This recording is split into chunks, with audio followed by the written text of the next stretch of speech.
Welcome to the Winged Wheel Podcast. Here to talk all things hockey are your hosts, Brad Crisco, Ryan Hanna, and Evan Lobsinger.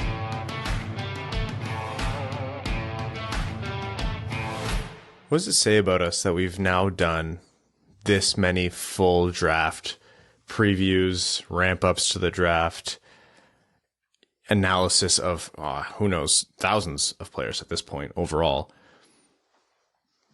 It's part of like the DNA of this podcast because we have not really covered a truly competitive Red Wings team since we started, closer to a decade at this point. And this year has the most uncertainty of all of the other ones, maybe combined.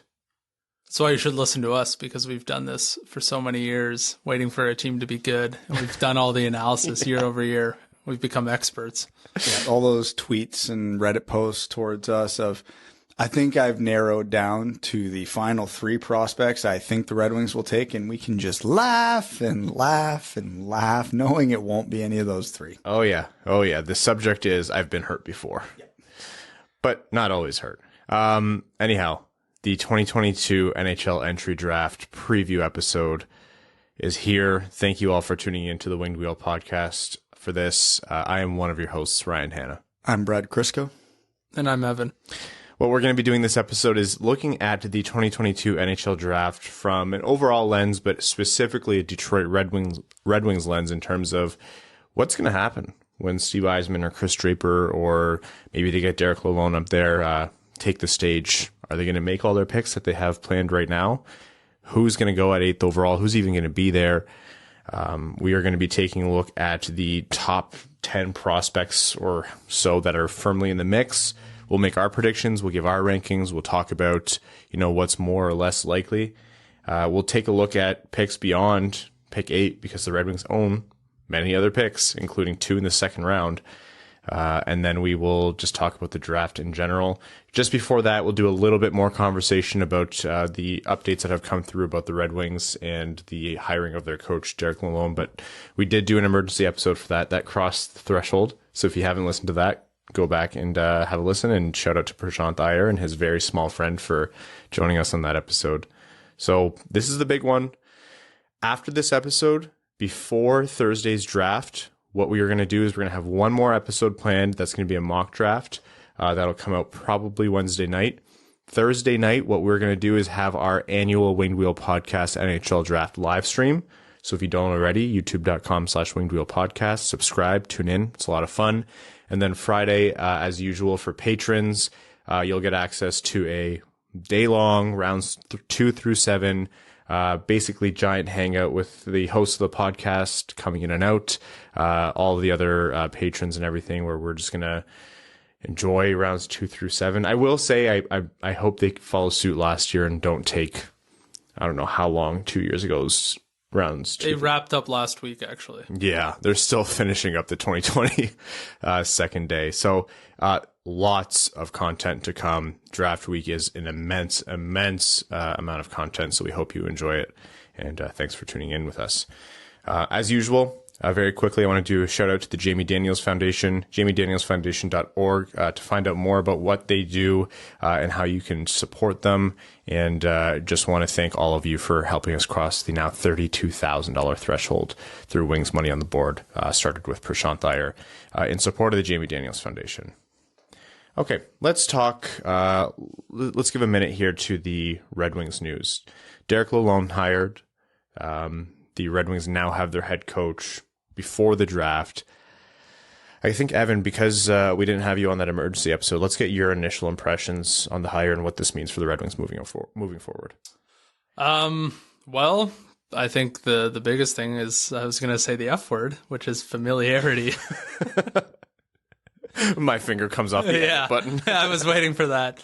I mean, we shouldn't, we don't get anything out of the Red Wings camp on who they're going to potentially pick as the head coach, other than they're casting a wide net, which maybe is the inverse of getting any information.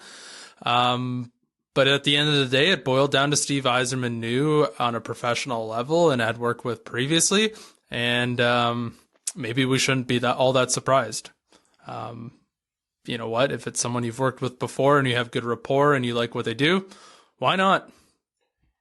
I think the answer to this one's going to be obvious, but just for the sake of asking it, does this change anything? Does this mean anything? How does this impact the Red Wings in terms of having the head coach in place before the draft? Because it's reasonable to say you want Derek Lalonde to be the coach of the future. You don't want, we've talked about this before. We talked about this during the emergency episode. You don't want to hire him to talk about this again in 2 years. You want him to grow with the team through this rebuild, and then you want him to be the coach of a competitive Red Wings team. So does that mean anything for this draft coming up now? 98% no. Steve probably wouldn't have hired him if they were on different pages philosophically on how the team should look, how the team should play. It's been pretty clear in Yzerman's brief tenure back in Detroit that he's got a very clear goal for what types of players meet the criteria to be drafted and be a part of the Red Wings' future.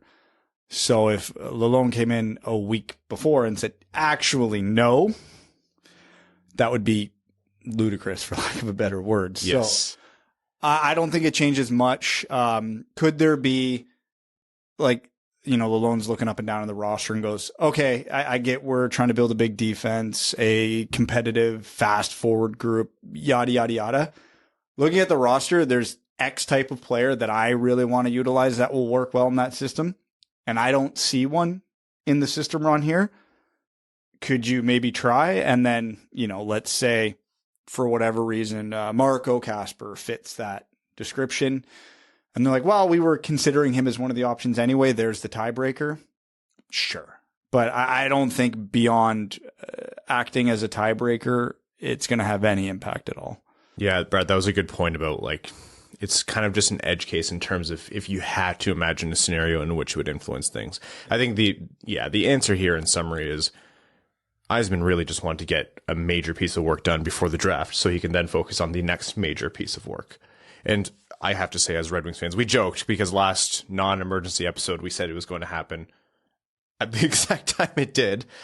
And, you know, it was funny. It's like, oh, it happened during a holiday weekend. But in all reality, it is good. Like, you have to imagine how unnerving or stressful or just distracting that would be going into a 2-day plus event as a team where you're picking the players of the future. And then you don't even have a coach and you have to worry about someone in swooping and taking your hire, or, you know, leaks getting out and interviewing people and contract negotiations. It's nice that it's all done in order. And there's going to be more conversation about that if and when contract details are released. What's next for Derek Lalonde, his assistant coaching hires once formally announced and everything like that. So, or at least one hire. And we'll be here to do all that. Some other pieces of news that did come out from the Red Wings. This is courtesy of Elliot Friedman. Detroit did interview Calgary assistant coach Ryan Huska, I believe it's pronounced, at least once. And in the goalie world, Alex Westland interviewed with the Red Wings. So looking to bring in some goalie coaching help there. It's not going to be a surprise. The Dylan Larkin extension is being worked on. There's speculation, and this is just people's opinions, I don't think anything concrete, that the no trade clause that kicks in on July 13th, which is the first day of free agency, is a key date. So pretty much the implication here is the Red Wings would go to Larkin and say, hey, we need an idea of what you're looking for here because we need to basically look at all of our options. I'm not crazy. That's nothing like out of this world, right? Like that's just standard process. It's all almost expected. Yeah. And the last small note here is a name you're going to have heard around the Red Wings for a long time in a very like, it would make sense, or I could see the Red Wings being interested in kind of way is Jack Campbell. The between the lines part here is I think the Red Wings are actually interested in Jack Campbell, and there's probably the definitely not tampering, but we just want to see where he's at conversations as every team partakes in with free agency. You look at the Red Wings and Alex Nedeljkovic, and, you know, Alex Nedeljkovic had stretches where he was great for Detroit this year, but he also had stretches where he was absolutely not able to keep up with the barrage of shots and, you know, completely crumpled. And came back to form, which is important, but for a team that doesn't have the kind of team defense that a Tampa Bay or a Colorado or, you know, a cup contender has, you need to shelter your goalies a little bit, and that's with bringing in 2 good goalies at the very least. So I think they are interested in Jack Campbell. That's what I've heard. But considering what Jack Campbell is going to command on the free market, and considering the kind of term maybe Detroit is or isn't willing to offer him, he's not really seen as a favorite to land in Detroit right now. So when we do free agency talk, there will be more of that to come. But for now, those are some Red Wings updates. Let's get into the 2022 NHL Draft. And let's start with maybe a top 10 ranking of yours, Brad, and we'll go from there. The 2022 NHL entry draft has been interesting because this is a year where the number 1 pick that was supposed to be agreed upon all year is maybe not the case. Shane Wright has been surpassed by Juraj Slafkovsky, at least in Bob McKenzie's rankings, which are a really good vision of what might actually happen. But it's close. So let's hear, Brad, your personal top 10 right now. All right. I'll blow through this reasonably quickly. At number 1, I have Shane Wright. Okay. Despite Slafkovsky's meteoric rise, I will generally take track record, hockey IQ, and premium position over someone like a Slafkovsky who is exceptionally talented, but does not quite have the body of work and the track record that Wright has. We see guys like Slafkovsky every year who kind of come out of nowhere and explode onto the scene. And because there's been less time to nitpick his game, they tend to get, I don't want to say overvalued, but they always tend to go very high in the rankings. Yeah. Because like Shane Wright's had his game nitpicked and ripped apart for 3 years. And that happens with everybody in his position, but we now have the circumstance of he missed a year, so that throws a huge complication into it. I generally tend to fall on the sides of, hey, let's not overthink things. Good is good, right? Great is great. So I always fall to that. And again, just because someone's rising up the rankings doesn't always mean I will follow suit. That being said, at number 2, I have Logan Cooley. Okay. Again, track record did not, he checks every box you want in an NHL center, literally every one other than size. He can skate. He's got skill. He's got vision. He's got goal scoring. He is the true complete center. He just doesn't sub 6 feet tall. And I mean, how do you argue against that, right? To have the complete package at the most premium position, man, I can't talk myself out of that at 2. So then number 3, obviously I've got Slafkovsky. I think he's right. I think this tier of 3 has firmly separated themselves. Whether or not that happens on draft day, who knows? But I think this is a clear-cut top 3. Slafkovsky obviously checks the big power winger with skill every box, but he is a winger. He doesn't quite have the track record of the 2 guys above him, and thus hasn't had his game ripped apart as much. And again, guys who have huge international tournaments, but not quite the same success at the club level, always worries me a little bit. With Slafkovsky, it doesn't have to be as big of a concern because, I mean, everybody has eyes. You can see it. Yeah.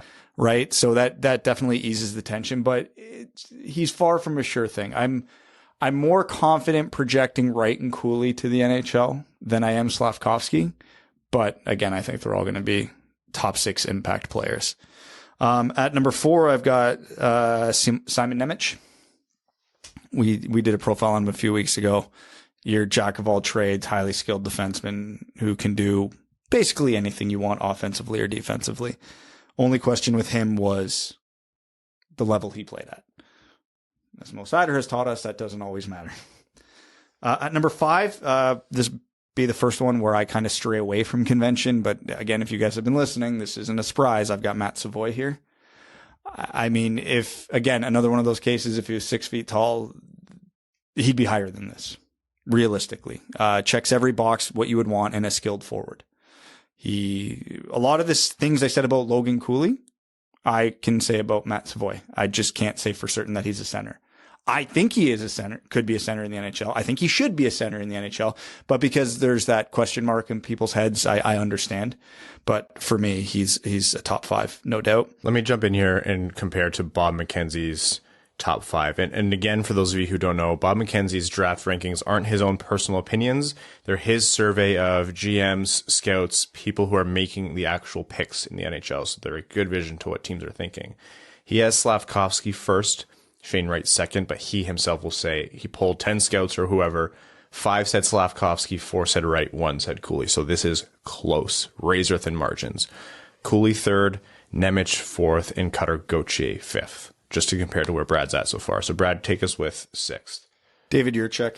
Yeah. Who was it? Craig Button referred to him as Mo Seider light. Which, as a Red Wings fan, how does that not get at least a little bit excited? I know. A lot of Jiricek's qualities going into the draft actually kind of mirror what it was for Seider going into the draft. Big, physical, right shot defenseman who can skate, is tremendous defensively, bomb of a shot, although that wasn't really a calling card for Seider. But there's questions about what his ultimate offensive upside is at the NHL level. So if you think Jiricek can follow the Mo Seider path and the offense is there, okay, great. Like, I have him ranked too low. If you think that it's not there and he's just going to be a one-way defenseman and that one way is defensive, okay, it's probably a little high. So I think he has some offense to his game. I don't think he's going to be a purely one-way defenseman, but I don't think he's Mo Seider at the same point. So hence why I have him 6th, ironically, where Mo Seider was picked. At number 7, Frank Nazar. Mm-hmm. Everything I said about Logan Cooley, just a little less. Nice and simple for one of the premier names of the podcast. Yeah, like everything I said, it applies to Frank Nazar. Cooley's just a little better in most of those aspects. I mean, the one advantage I'd say Nazar probably has over Cooley is skating. Frank Nazar might be the best skater in this draft. If not, he's certainly in the conversation. With Lambert. Yeah. Number 8, I have Conor Geekie. Yeah. You know, what we were talking about, Slafkovsky, the big power winger who can score. That's Conor Geekie. He's got a better shot than Slafkovsky. Doesn't quite have the creativity that Slafkovsky does. And he's got a bit of playmaking. His shot selection sometimes is questionable. But again, there's not much here to nitpick about Geekie. And the fact that he's all the way down at number 8 kind of speaks to how good the top 10 of this draft is. Number 9, the guy I've probably come around on the most in this draft from where I was a few months ago, Marco Kasper.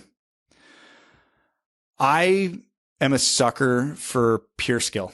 The guys who can, do unbelievable things with the puck at top end speeds and can, have the puck on a string, have an incredible shot, and they make offense look easy out there. That's not Marco Kasper, but he's effective.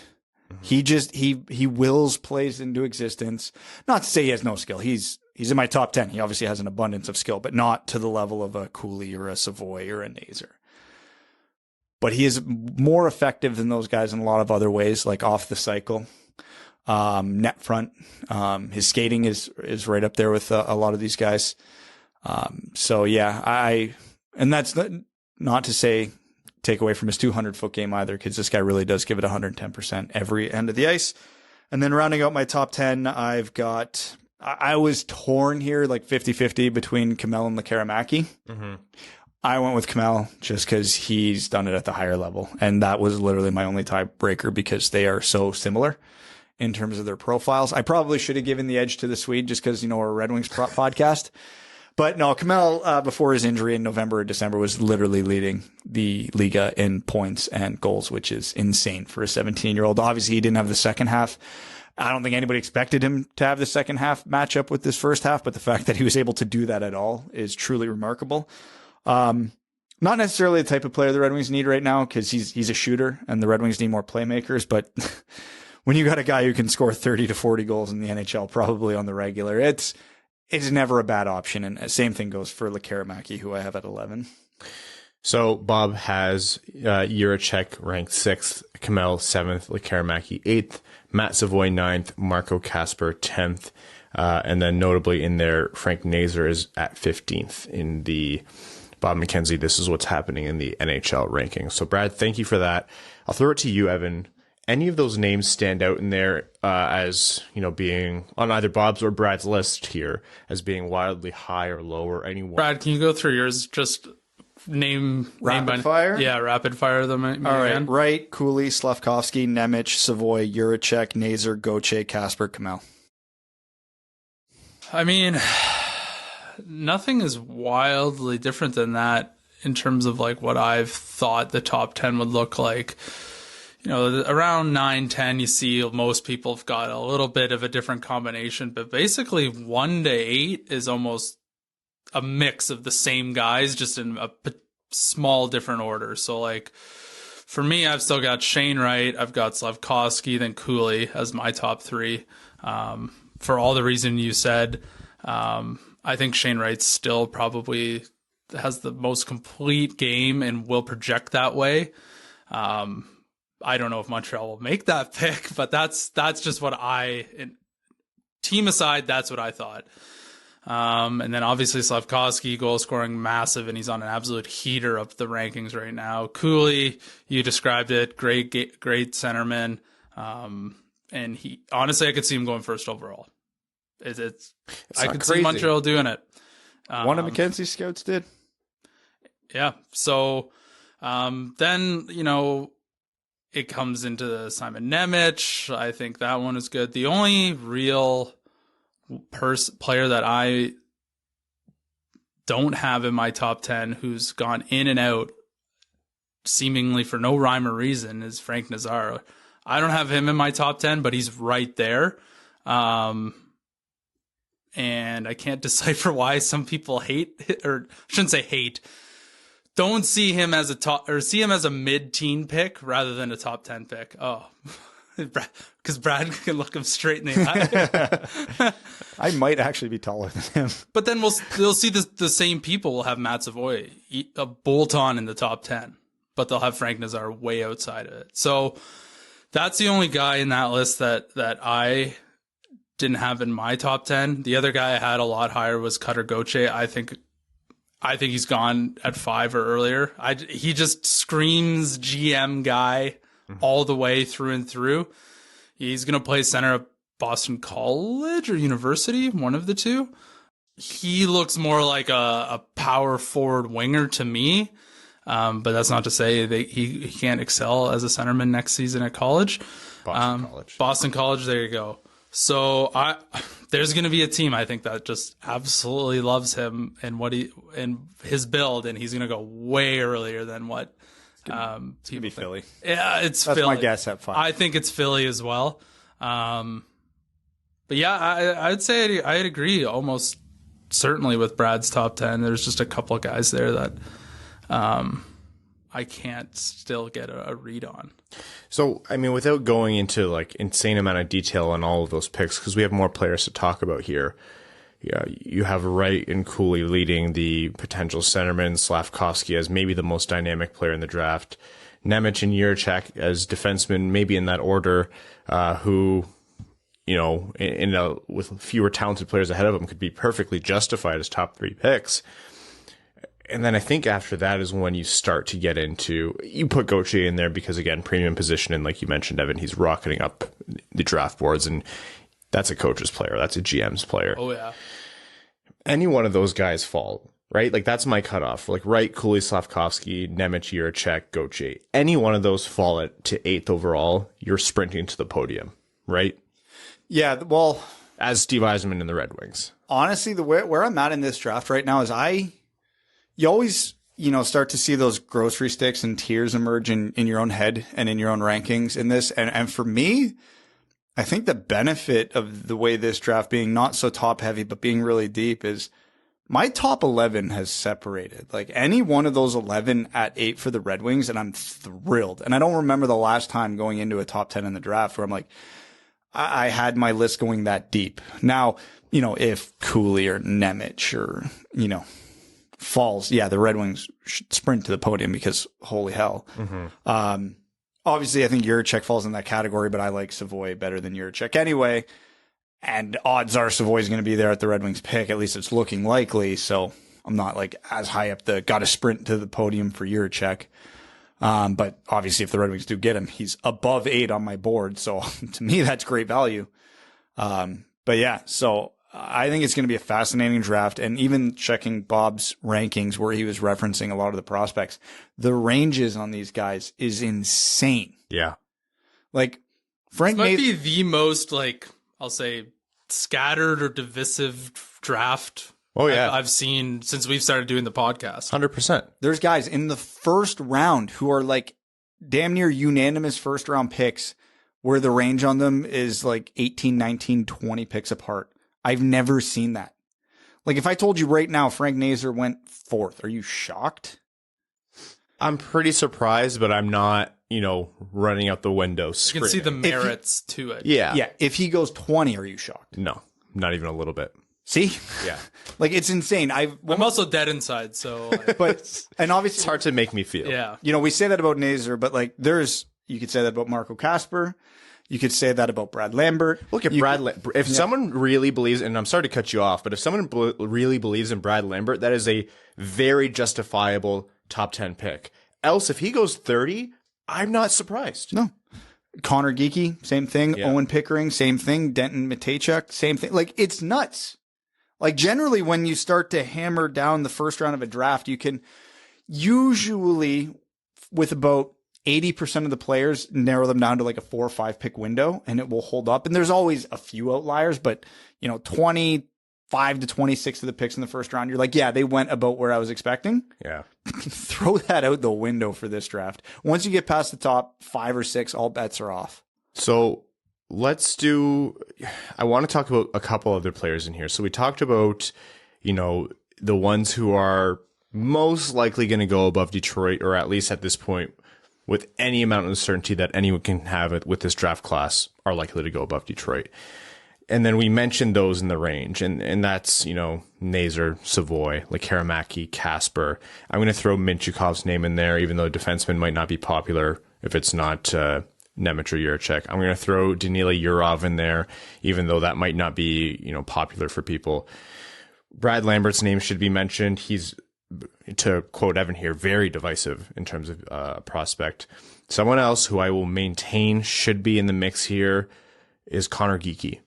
If we are going to elevate Frank Nazar as a prospect, even though a lot of people have him mid to late teens even, and on Bob's board he's 15th, so that might be a little bit later than what the Red Wings are looking at. If we're going to elevate Nazar because he's a center, then I think the same kind of conversation needs to happen about Geekie. And I'll have that conversation. I'll disagree with everything you just said, but I'll have that conversation. And I was going to say, Brad, in previous episodes, I think you've done a good job as to why we don't necessarily think it's likely for the Red Wings, as we can, try to take a foray into Steve Yzerman's mind. Help you if you ever try that.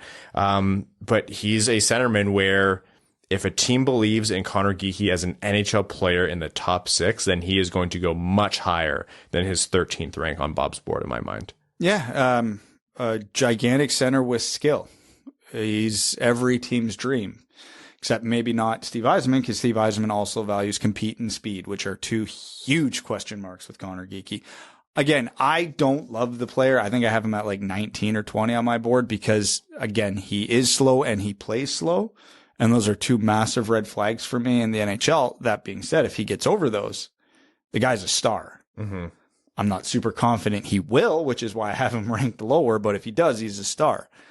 But speaking from a Red Wings perspective, if the Red Wings picked him, I would be surprised because he doesn't fit the mold of what Yzerman's been looking for in his 3 years with the team thus far. Okay, let's, I want to get into some like hypotheticals here, but let's first do one simple exercise. I'm going to read out a potential draft order, and you are going to give me your preferred pick if it shakes out this way, and then you're going to give me this is what I think Steve Yzerman is going to do pick. So let's say the draft goes Shane Wright, Uri Slafkovsky, Logan Cooley, Nemec, let's say Cutter Gauthier, Jiricek, Campbell. So left on the board are the likes of Lekaramaki, Kasper, Savoie, Nazar, Geekie, Minchukov, Korchinski, Yurov, etc. Who is your preferred pick? Shock, I know Brad's yours is going to be a big shocker. And who do you think Steve Yzerman will take? My preferred pick would be Matt Savoie. Mm-hmm. For all the reasons I laid out. The 2 names that come to mind for me who I think the Red Wings would pick, even though Matt Savoie checks a lot of their boxes, but the questions at center I could see arising, would be if they're hell-bent on a center and we're going like building a player from Steve Yzerman's mold, that might be Marco Kasper. And just because of the way trust operates in the Red Wings front office, if Håkan Andersson is sitting there and banging the table for a Swedish prospect that he has fallen in love with, I would not be even a little surprised if it's Lekaramäki. Yeah, that's a good one. Because nobody's going to have more exposure to Lekaramäki this year, and maybe the entire NHL, than Håkan Andersson. And Håkan Andersson is the most respected, trusted scout possibly in the entire NHL. So if he walks into that room and goes, yep, Savoie's great, yep, Kasper's great, but Lekaramäki is going to be a superstar, that's the pick. Now, the inverse could also be true. You could go, I've watched a ton of this kid and I just don't see it at the NHL level, and that would wipe him off their board entirely. So this Swedish factor always is heavy in these picks with the Red Wings. I want to talk about that in a second, but Evan, you go first with your preferred and then what you think Yzerman would do. Okay, I'll say preferred because I don't know who the hell Detroit will go with. With what has been drafted already, I'll say Lekaramäki. My only issue with him is a lot of his points come on the power play, and by God. Hey, the Red Wings could use that. By God. The thing is he might be a little bit more of what they've already got. Like, he's got a wicked shot. He's got decent playmaking. But, the 5-on-5 game I'm a little concerned about, but I wouldn't be upset with the pick.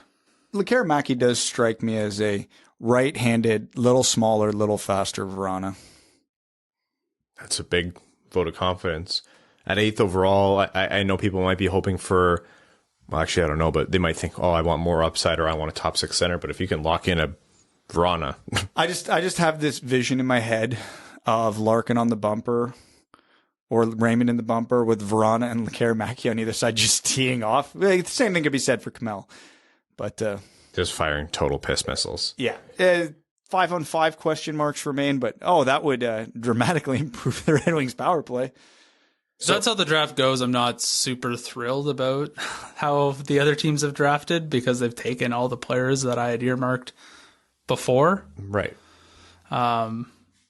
Obviously, I'd be okay as well with Matt Savoie, but I'm not going to rehash that conversation for the umpteenth time.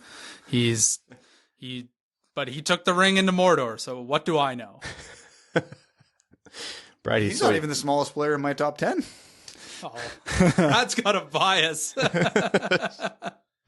Okay, I'm going to agree with Brad because, I'm a glutton for punishment. My preference here is Savoie, and it's not for positional need. It's not because I, believe or don't believe Savoie is going to be a center. I think Brad has a lot more certainty than I do. I have a lot more hesitance.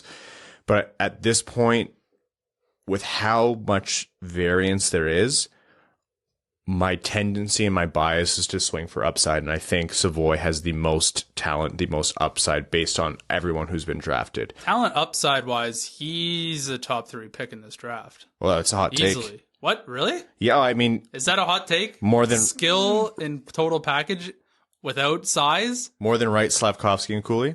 And Nemec? I'll agree with Evan that he's very close. I think he's very close to say definitively.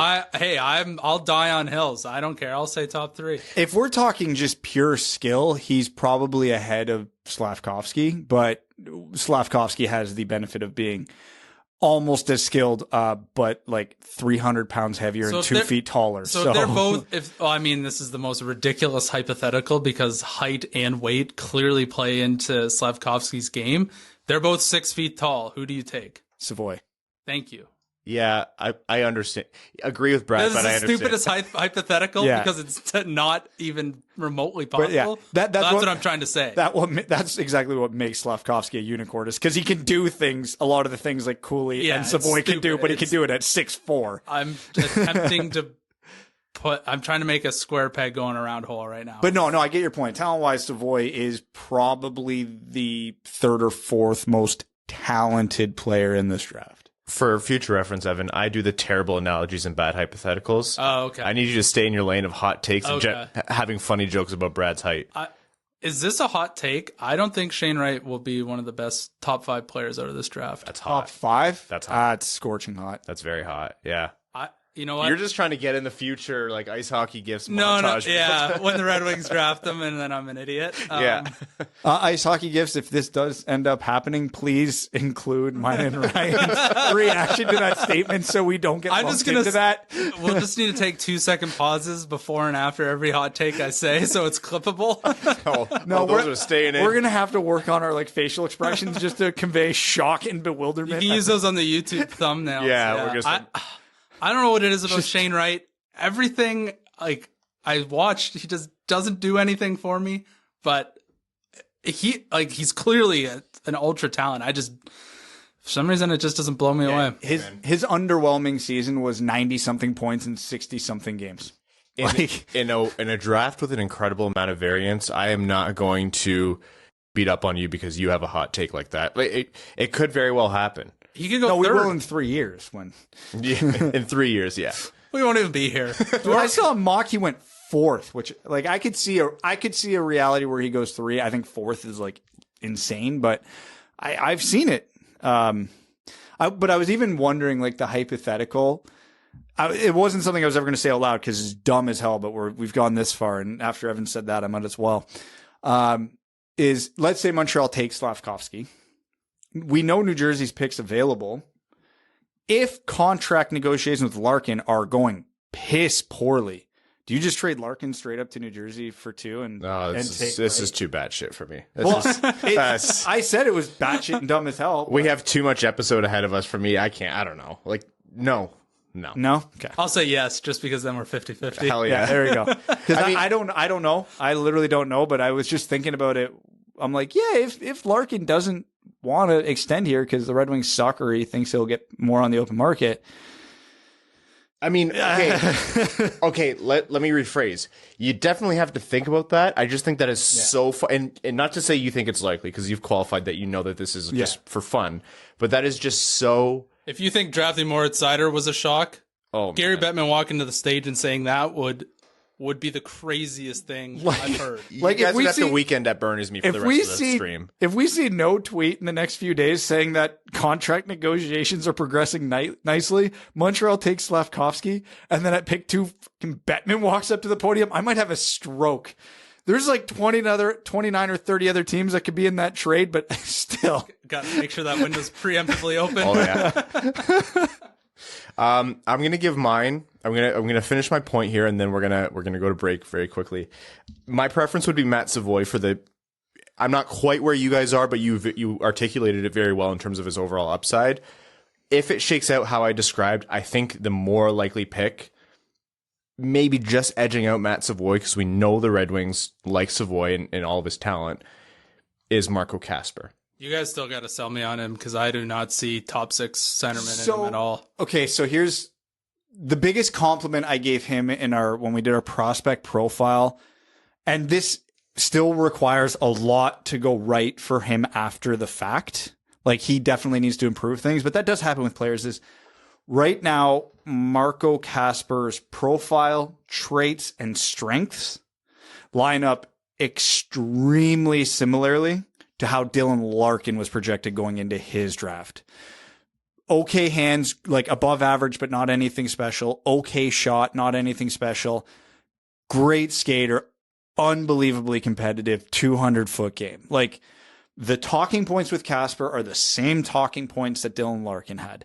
Now, Larkin was different because he was in the USNTDP and wasn't playing pro, but his production was stifled because he was the second line center in the USNTDP playing behind Jack Eichel. Kasper's playing in a pro league. So if this is the case, shouldn't they just draft Frank Nazar? That is still my argument. that is my argument why I have Nazar ahead of Kasper. And like when you actually go look at Nazar's numbers versus Logan Cooley, like it is real close. But anyways, that's the appeal to me with Kasper is like, yeah, you can compete skating and hockey IQ into a top 6 center in the NHL. You can take that because it's not like it took Larkin years and years and years to turn into a top 6 center in the NHL. He literally was successful his first year. Like he came in and was, one of the top rookies in a very, very stacked rookie crop. Let's not forget his rookie year was Panarin, McDavid, Eichel.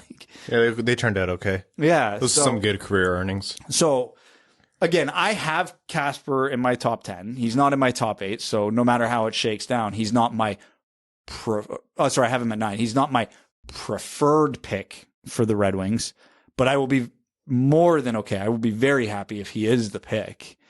But yeah, like I said, it will require him to improve his shot, which, as we've learned over time, is the one thing prospects can improve more than any other skill. And he's just going to have to really translate that pace and hockey IQ up levels, which I think he can do.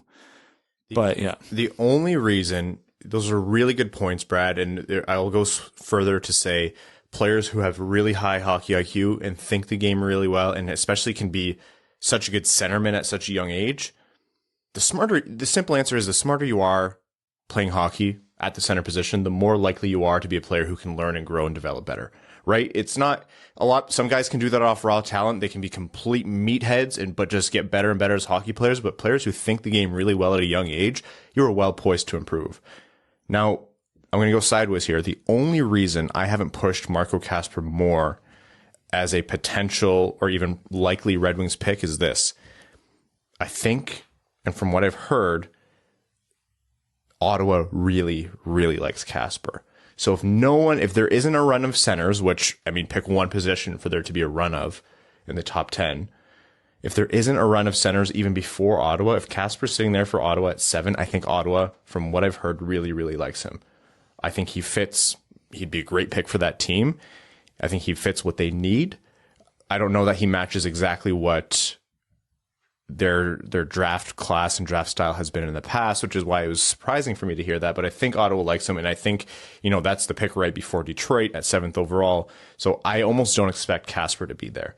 If we talk about Conor Geekie rocketing up lists and going as high as 4th or 5th, or who knows, maybe even higher, I think Kasper needs to be lumped into that as well. The offensive upside in my mind isn't as high, but hark back to what Brad just got done telling us. So yeah, I think if Kasper's there, I think he's the pick for Detroit. Okay, quick break here. I want to tell everyone that this episode of the Winged Wheel podcast is proudly brought to you by the FanDuel Sportsbook, a sponsor that gives hockey fans what we really need, even more excitement in the game. There's so many reasons why FanDuel is America's #1 sportsbook. They're simple to use with great odds on different betting markets, giving you more action every game day. Plus, they're tons of fun with unique bet types, like same-game parlay and exclusive promos on the biggest events. And when you win, you get your winnings back safely in as little as 24 hours. Now listen to this. FanDuel is letting you place your first bet risk-free up to $1,000. Just place a bet on any game, and FanDuel will refund you up to $1,000 back in site credit if you don't win that first bet. If you win, you keep the cash. If you lose, you'll get up to $1,000 back in site credit. Now, what we want you to do is download the FanDuel Sportsbook app today to get started with that risk-free bet, and be sure to sign up with promo code WWP so they know the Winged Wheel podcast sent you. That's FanDuel Sportsbook, promo code WWP. You must be 21 and older and present in New Jersey, Pennsylvania, Illinois, West Virginia, Indiana, Colorado, Iowa, Tennessee, Virginia, or Michigan. First online real money wager only. Site credit is non-withdrawable and expires in 14 days. Restrictions apply. See sportsbook.fanduel.com for details. If you have a gambling problem, call 1-800-522-4700 in Colorado, 1-800-BETS-OFF in Iowa, 1-800-9-WITH-IT in Indiana, 1-800-GAMBLER in New Jersey, Pennsylvania, Illinois, or Virginia, Tennessee Redline 1-800-889-9789, 1-800-GAMBLER.net in West Virginia, or call 1-800-270-7117 in Michigan.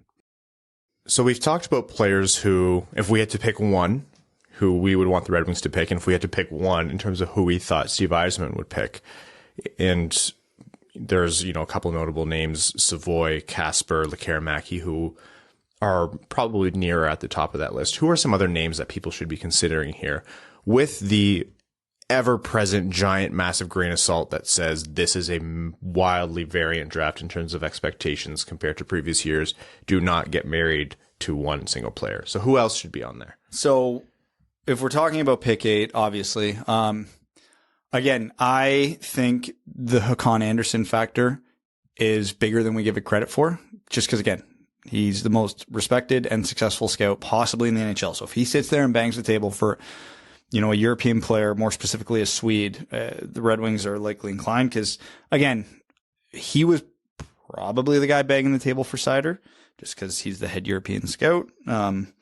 So I look at the two Swedes who have been consistently climbing the board all year in Liam Öhgren and Noah Östlund. Oh, those are going to be my more far out picks. So that shows how wild this draft is. I mean, I've got them both inside my top 22, so it's not like super crazy. Yeah. But Öhgren is one of the best scoring wingers in the draft, and Östlund is kind of that undersized but can do it all type center. So, if the Red Wings really do like a Matt Savoie or a Frank Nazar, there's a lot of reason to like Noah Östlund. I don't think his skill level is as high as those guys, but the 200-foot center who can produce points and do basically everything you want. Yeah, there's a really good case for Östlund, and any other year where maybe the top 10 wasn't so deep, he'd get a little more consideration up there. But if I think the Red Wings are going to make a wild reach, like guys who are outside of the consensus top 20, I think those are the two that I would not rule out.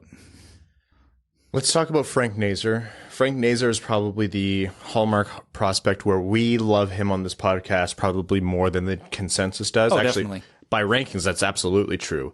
Frank Nazar, if we're talking about Cutter Gauthier higher on that list, we're talking about Marco Kasper as a centerman, we're talking about even Matt Savoie as a potential centerman, we have to be talking about Frank Nazar as well. Like you said, Brad, I think right up there with Brad Lambert, maybe even right tied with him in terms of best skater in the draft. He's come into the USNTDP and I think been extremely impressive. His offensive upside, the way he's able to use his speed to generate separation, his ability to play in a way where I don't have a lot of fear that he's going to be like a perimeter player with it, which is I think is a risk for guys who are maybe seen as undersized and don't have like NHL kind of physical attributes at the moment. Watching him use his skills, he has excellent puck control. He has excellent, one-on-one ability, but his ability to kind of hit high percentage areas, I think the game really well in a way where I have confidence that he's going to project as a centerman. He's there for me. I don't know how much the Red Wings will love him. I think if they think Savoie could potentially play center, they'll go with Savoie because they probably see more upside there. It really depends on how they see his compete. I've heard people think his compete is through the roof. I've heard some people say his approach to the game is a little bit more laissez-faire than what they'd like.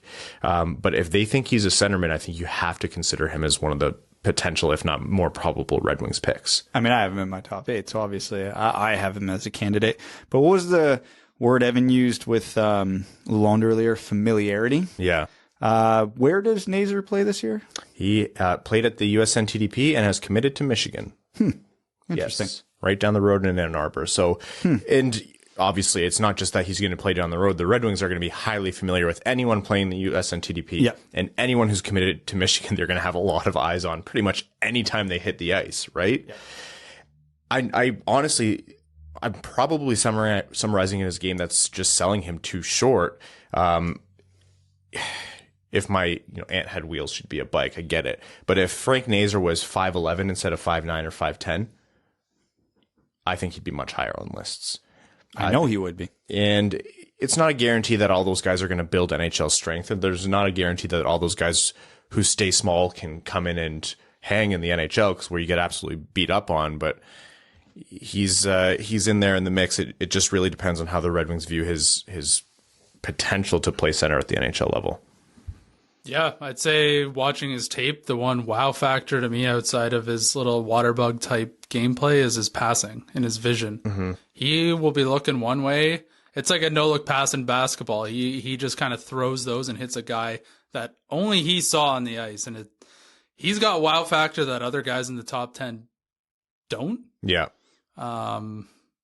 So, I mean, I like his game a lot, but I mean, I like Matt Savoie a little bit more than him. So if they're both sitting there and they take Frank Nazar over Matt Savoie, they've clearly watched his game a lot more.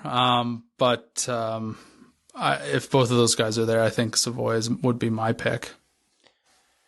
Who are some other names that might pop up here? What's the probability of I on previous podcasts, I've talked very highly, and I maintain this, of Pavel Mintyukov. What's the probability of a Mintyukov coming up? What's the probability of them taking a swing on Yurov, right?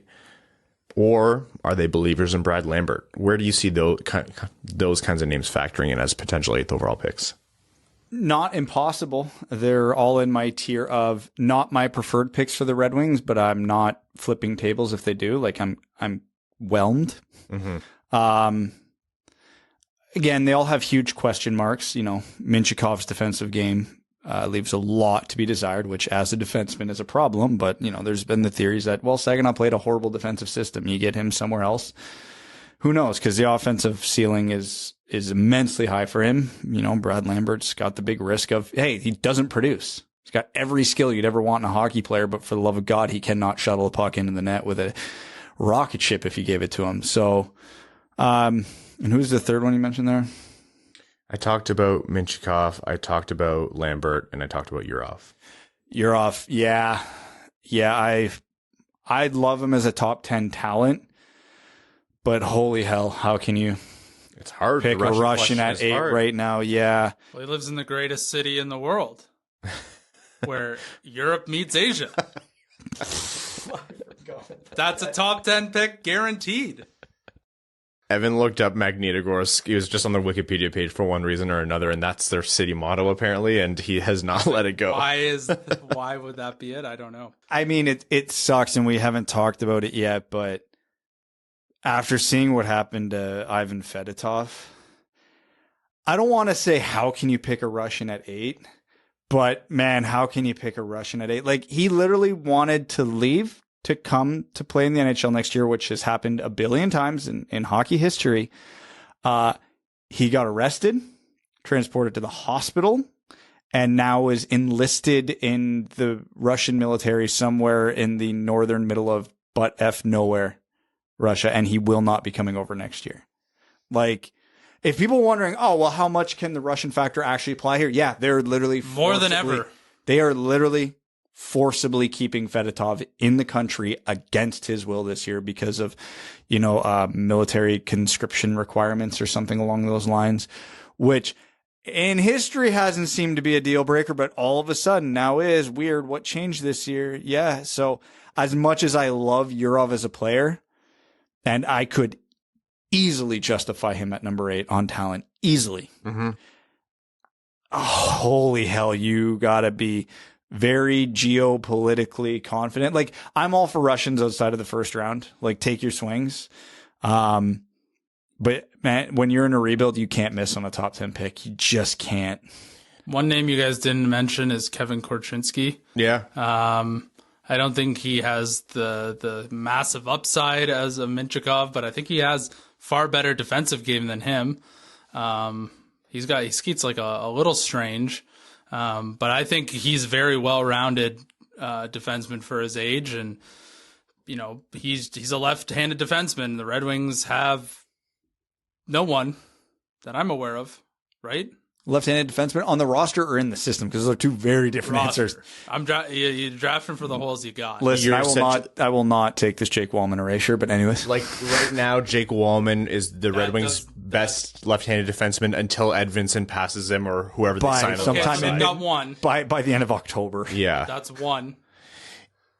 How much do you believe in Johansson? Korchinski's game is so raw, though. You're not seeing him for 2 years at least. So current roster does not even factor into picking Korchinski at all. Okay, so I do like Korchinski. Don't get me wrong. So you got Korchinski and Edvinsson on the left hand side. That shapes things up very nicely for when you're a true cup contender. I've seen a lot of Shea Theodore comparisons to Kevin Korchinski, which is one of the few public sphere comparisons that I actually do really like and agree with.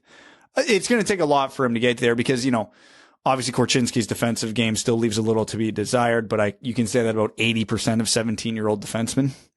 So I don't get too hung up there as long as the fundamentals and the effort are there, which they are for Korchinski. And then his offensive game is so special that, you can perfectly justify the gamble there. I love Kevin Korchinski because he's one of the very, very, very few times in the history of this podcast I actually looked smart for a brief window. Mm-hmm. After the top prospects game. He looked great at the top prospects. Yeah, it was him and Jagger Ferguson. I'm like, I haven't read anything about these two guys in the first round. Who the hell are they? And they're really good. And then literally since that game, it's just been higher and higher. So I'm like, oh, okay, my eyes aren't broken. Yeah. So another very complicated player, A, because of the Russian factor, and B, because of more unfortunate reasons, Ivan Miroshnichenko. That is and like he has had to fight Hodgkin's lymphoma. Thankfully, has seemed to be doing a lot better recently. Hopefully, you think he's on a path to a full recovery and can get back to full form in terms of his hockey playing. But this is a guy people are talking about before his diagnosis, top 10. Him and Yurov would flip flop on a lot of rankings depending on who you were talking to. They were very closely ranked. Again, on talent, you can easily justify Miroshnichenko at 8. And the Russian factor and then the health question marks, again, I don't see. You got to be supremely confident to make that pick. And we know Yzerman has, balls of steel, but man, it's not a risk I would be willing to make. As much as I feel bad for these guys, having to live in Russia right now, and doubly so from Miroshnichenko to deal with like these catastrophic health issues. It's a lot of risk. You got to move back if you're taking on that risk. I can absolutely 1,000% justify either of them at 8 on talent. No problem. No questions asked. They probably would both be in my top 10 if not for the, giant question marks around them that they unfortunately themselves cannot control. Outside of players, with the big, Russian factor or whoever we've already discussed, is there anyone who Brad Lambert? And the question I'm going to ask, you would say you don't want the Red Wings to take that risk or make that pick at 8, and yours, Evan, is Brad Lambert. Tell us why. Because he can't produce. Yeah. We have one Philip Zadina. Yeah. Come on down, a 2-for-1 deal. You get to see guys who look really good but can't finish at all. Finish, pun intended? Yes. Good job, Evan. If you just watched Brad Lambert, like I said, you watch the highlight tape, you watch the first 90%, you're like, this guy's a top 5 pick, no problem. And then you go on Elite Prospects, and you look it up, you're like, how does this guy have almost 0 points? How is this possible? Can I do some devil's advocate? No. I mean, okay, sure. Didn't get the utilization on the teams that he wanted. Poor teammates. Make that happen. Teams is plural. Yeah. That's the problem. Yeah. It's scary when it follows you. Yeah. Right? That's you play on a top team, don't get much of a role. You're still a good player, but you're playing like 7 minutes on the fourth line. Lucas Raymond went through that. Makes sense. Okay, you go to a weaker team, you're playing a much bigger role. Same thing's happening.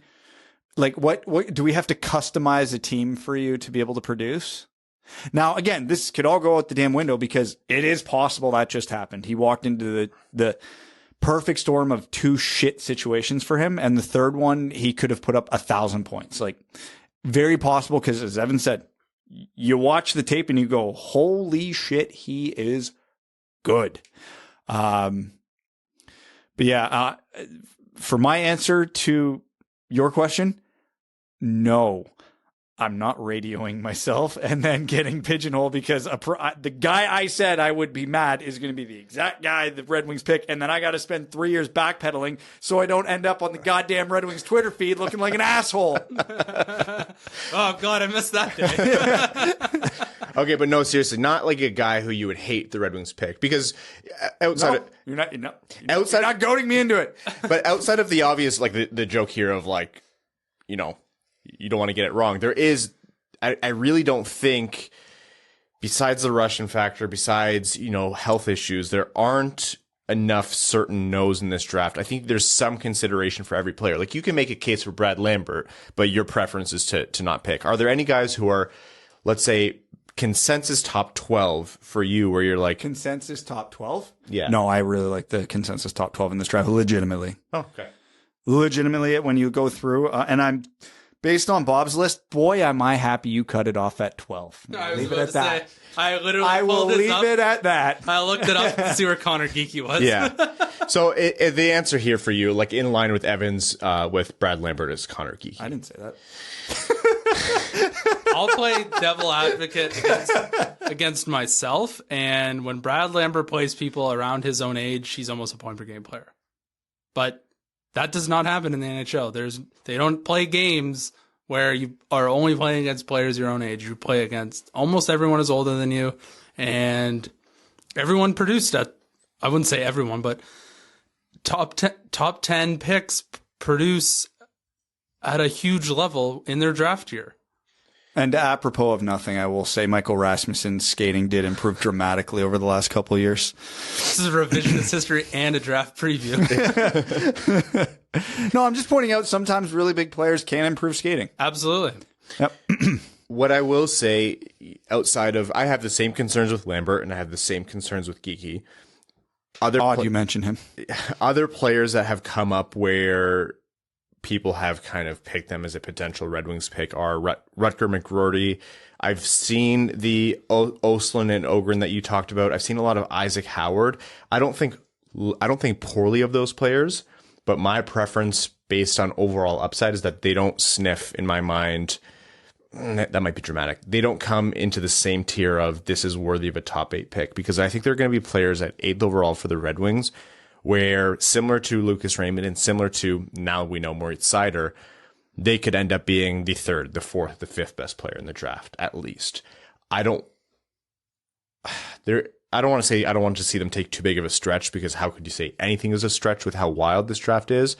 But I would want to go for more upside. So I've seen a lot of players with maybe less upside mocked higher, and that to me doesn't register. I'd rather go with the highest upside possible. I will say, and I've said this before and I'll repeat it again, based on my own rankings, I can justify to some capacity, the arguments start to get a little weaker as you go, everybody in my top 23 at 8.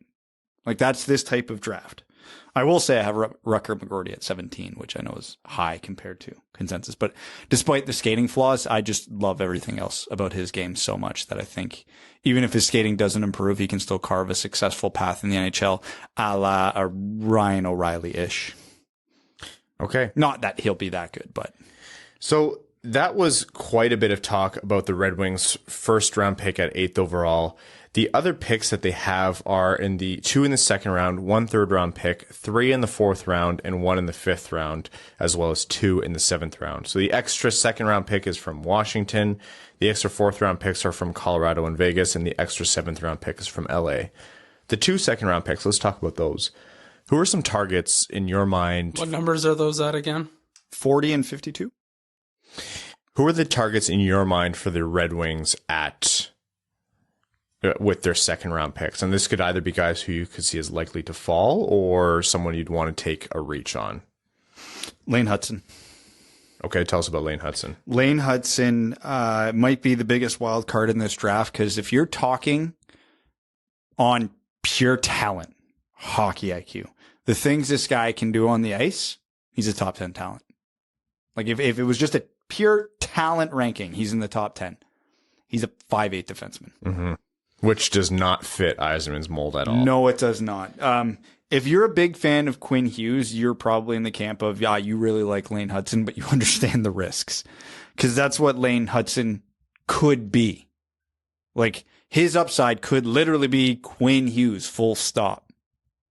He also might never play a shift in the NHL, because he's a 5'8" defenseman. He's tiny. He is a very, very small defenseman. So he doesn't fit Yzerman's MO, but of guys who are possibly available at 40, nobody's going to sniff the talent he has in reality. So the Red Wings have such a full, deep prospect pool of guys who can fill out bottom 6 roles, who can be bottom pairing defensemen, your Donovan Sabrangos, Emil Viros, William Wallanders, whoever you want to call them. I hope the Red Wings don't pick for that. Pick for the guys that are either going to be stars or might not play in the NHL, because you have, and as the Colorado Avalanche proved, you can fill out the bottom of a roster so easily. And I think, who was it we had on the podcast a while back? Reese Jessup made a really good argument for just take the guys who can play in your top 6, who might play in the top 6. If you make 10 picks in a draft and only 2 of them pan out, but you got a second line, first unit power play guy in the 2nd round, that's a grand slam draft, because you can't sign those guys. You can't. They're expensive. They're expensive. Yeah. And if you get one at pick 52, and you don't screw up your first round pick, that draft is a massive success. That's a better draft than if you get 4 fourth line caliber players. So you get 5 NHLers in a draft, but 4 of them never play outside of your bottom pairing or your bottom line. You can get those guys for $800,000 in free agency, no problem, and have them be effective. So I look at guys like that just for kicks and giggles. Looking at who I have ranked at 40, I've got Gleb Trikazov. Gleb. Great name. Yeah. Again, same type of guy. The odds of him being a top 6 forward are just as likely as him never playing a shift in the NHL. But if he hits, he's going to hit. He's not a bottom pair guy. He's got the talent. Along that same thought process, you've got Matthias Havlid, Luca Del Belbeluz, Philip Bystedt I like as a big center who can fly. Ty Nelson fits that. Alexander Paravolov, Mats Lindgren. Isaiah George is an interesting one I want to talk about because he fits Yzerman's mold, but he's in a unique situation. He plays in London in the OHL. Dale Hunter does not play rookies. Just never has, never will. Think of him as Lou Lamoriello, okay? London was a very good team, so he was way down, but he is a huge defenseman who can fly. He is very athletic. He is freaky athletic. He's like I don't think he has the upside of a William Wallander, but like think along those lines of, yeah, you're taking a swing here, but if he hits, the upside could be pretty substantial just because he was playing a small role and you're taking the tools. So, and again, that's generally how philosophically I like to draft. Like, again, a guy like Liam Bichsel, who has gotten so much traction, I don't think makes it to the second round now, where it's like, oh yeah, this guy's huge, can skate, has basically no offense to his game, but he is just so damn good in his own end. You can find guys like that. Don't waste a premium pick on a guy like that, which now that I say that, I just doomed him to the Red Wings at 8. But, so you're not a big Bichsel guy? I don't hate Bichsel, but I don't like drafting guys like Bichsel with premium picks. You know what I mean? I think Liam Bichsel will be a very good NHL defenseman. I really do. But you can find guys like him not easily in trades and free agency, but easier. So if I'm taking a pick 8 and pick 40, yeah, I want guys who are going to play in my top 3D, top 6 forwards, understanding the risk that comes with it. You said a couple of names there that really stood out to me. Luca Del Belbeluz out of from the Steelheads in the OHL. He's, I think, stayed too high on the rankings, but I think especially if you don't go center with your 8th overall pick, he's a guy I would love to fall to the Red Wings at 40. Or, I mean, if they want to move, those are a lot of picks that I named earlier.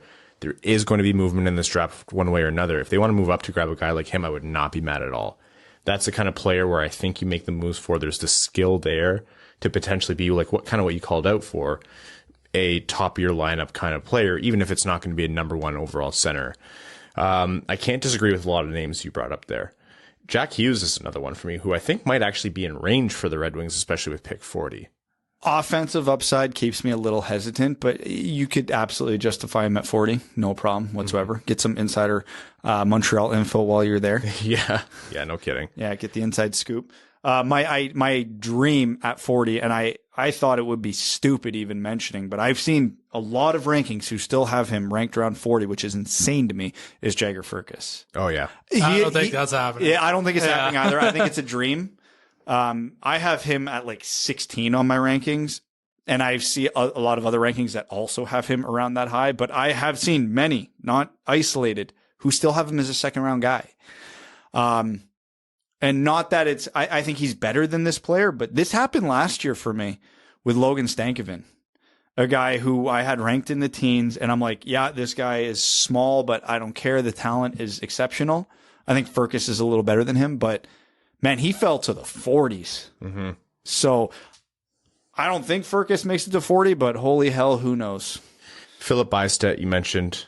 Really like him. Swedish, yeah. So Swedish Junior League. He's big. He's what, 6'2", 6'3", and can skate. Yeah, and that, okay. What's the only thing missing from that? Where you're like, the Red Wings could obviously use this. He shoots left and not right. Yeah, and the puck talent isn't elite, isn't otherwise anything special. Otherwise, he'd be in the top 15. But I think he's potentially within range. Again, the position and the size makes me think he's going to go a little bit higher than potentially 40, but that's a guy who I would love to fall to the Red Wings. There's 2 things I want to talk about here, and I wanted to circle back on this from a point you made earlier, Brad. the Swedish factor in terms of scouting. It's not just a meme, right? Like, we don't just joke about the Red Wings and like, oh, they only love Swedes.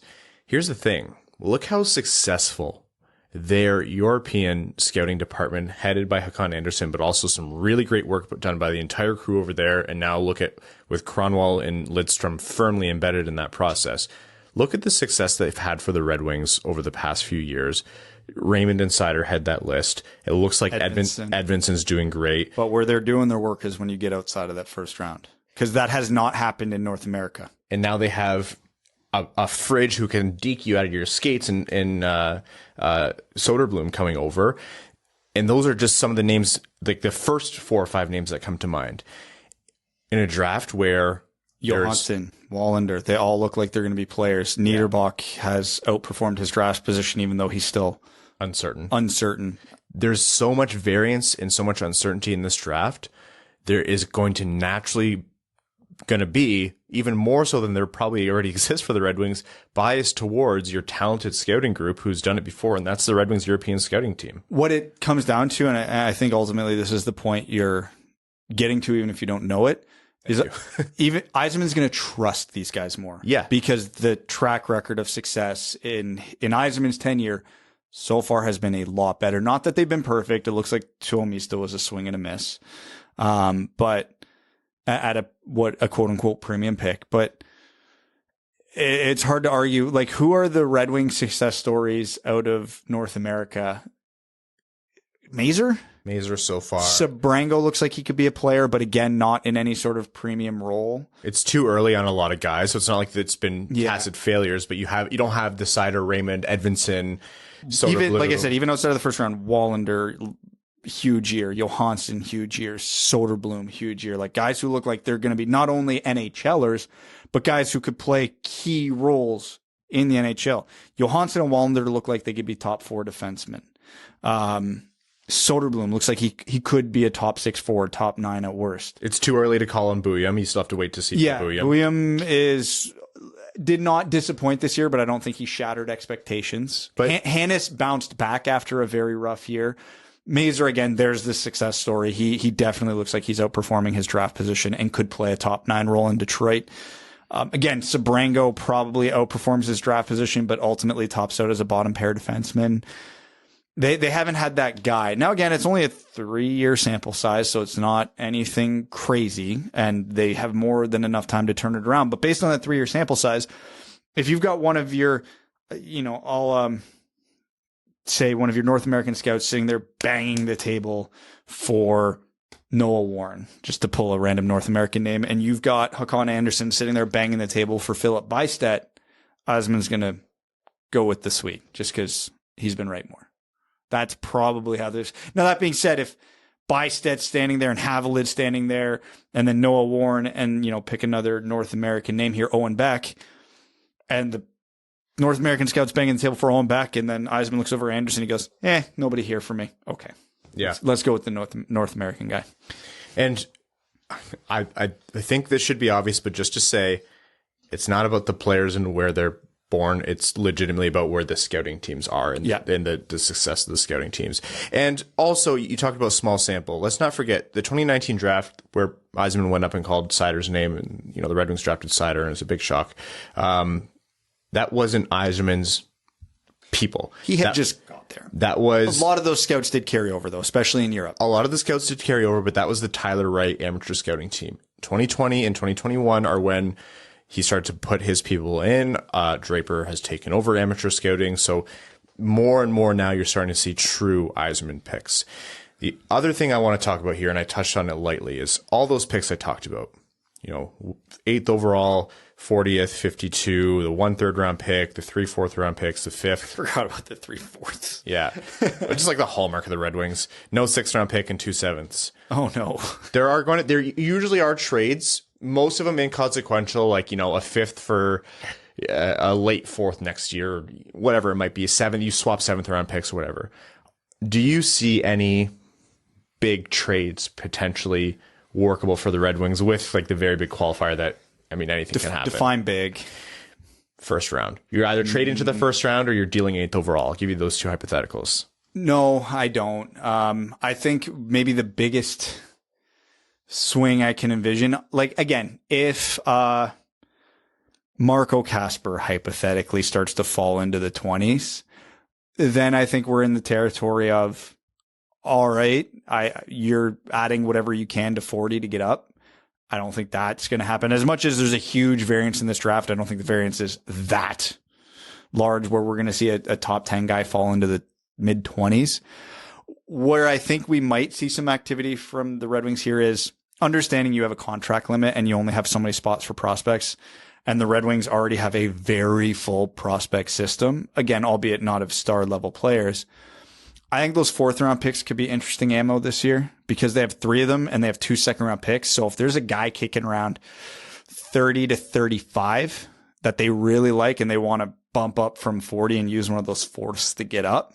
10 spots is still a lot in that range, but not a crazy amount. Exactly. Like, yeah, your first 4th round pick to get up 5-ish to 10-ish spots in the second round, I think is in range. Mm-hmm.